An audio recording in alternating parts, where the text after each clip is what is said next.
à tous et bienvenue dans le MAG. Pour la deuxième fois consécutive, le SUA se déplace et c'est du côté du Castres Olympique que les Agenais ont rendez-vous ce samedi à 18h30. On retrouve tout de suite Arthur Joly qui nous parle de cette rencontre.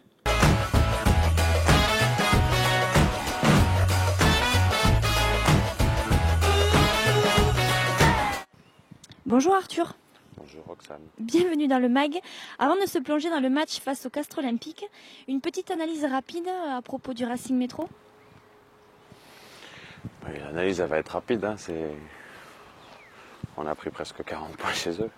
Il n'y a pas grand chose à dire d'autre. Après, je pense que les cartons, on les paye un petit peu cash. En l'occurrence, le mien. On a vu pourtant une bonne première période. Ouais, mais je crois que les matchs ils durent 80 minutes. Et malheureusement, une période, ça suffit pas. Alors ce week-end, vous vous déplacez dans le Tarn. Est-ce que tu te souviens du match aller ? Pour être très franc, non, parce que je ne jouais pas. J'étais blessé. Donc je ne pourrais pas répondre favorablement à ta question. Tu t'attends à quel genre de rencontre face à Castres ? Comme beaucoup de rencontres de rugby, surtout quand tu vas à l'extérieur. Ça va être un peu débile devant. Derrière, ils ont pas mal de mecs qui sont quand même sacrément costauds. Donc je m'attends à un match compliqué comme tout match à l'extérieur. Alors on le rappelle Arthur, une victoire au Racing, un point de bonus à Montpellier. On va dire que le Castres Olympique monte en puissance. Tant mieux pour eux. Je regarde pas vraiment ce que font les autres équipes, si tu veux. J'essaye de regarder ce qu'on est capable de faire nous et c'est à la fin du bal qu'on paye les artistes, on verra à la fin. On vous sent concentré sur le groupe. Comment le groupe aborde justement cette rencontre ? Comme toutes les autres, en ayant la rage au ventre et en se disant c'est pas fini quoi. Le staff ici, justement, Arthur, parle souvent de bras de fer. On vous sent collectivement de plus en plus fort. Est-ce que tu confirmes ? Je confirme, oui, bien sûr. C'est sûr qu'en plus, tu as les résultats qui ont été pas trop mal ces derniers temps.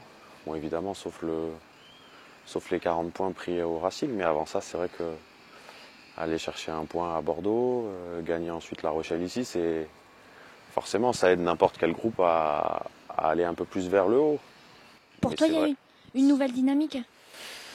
Il y a une nouvelle dynamique qui a peut-être pris un petit coup, forcément, parce que quand tu perds, la dynamique se casse. Mais je crois qu'on est assez fort, entre guillemets, dans nos têtes entre nous, pour être capable de se dire, on s'en fout de ce qui s'est passé au Racing. On essaye plutôt de se rappeler de ce qui s'est passé un peu avant. Et de se dire, vas-y, de toute façon, on lâchera jamais rien, quoi. C'est écrit dans le stade par les supporters, on est un peu sur la même longueur d'onde. Arthur, tu te souviens peut-être pas du match aller, mais on imagine que le groupe sera un petit peu revanchard samedi soir à Pierre-Antoine. On est revanchard tout le temps, de toute façon. Tu sais, on n'a pas gagné beaucoup de matchs, donc on est revanchard sur n'importe quelle équipe. Merci beaucoup Arthur, on te souhaite un très bon match. Merci.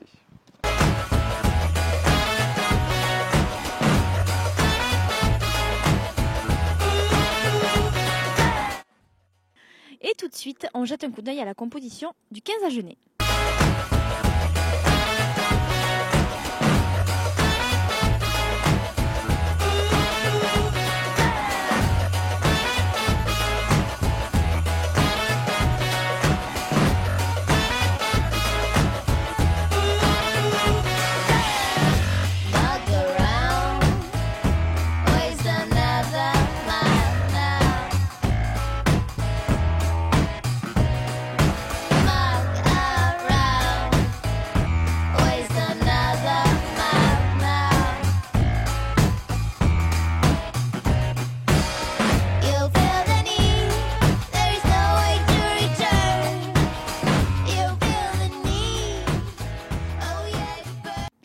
Le MAG, c'est tout pour aujourd'hui. Je vous rappelle, le rendez-vous du week-end, c'est donc Castres Olympique Agen, samedi à 18h30 au stade Pierre-Antoine. L'autre rendez-vous du week-end côté association, les U22 du SUA reçoivent le stade toulousain samedi à 15h au stade Rabal. Je vous souhaite un bon week-end à tous.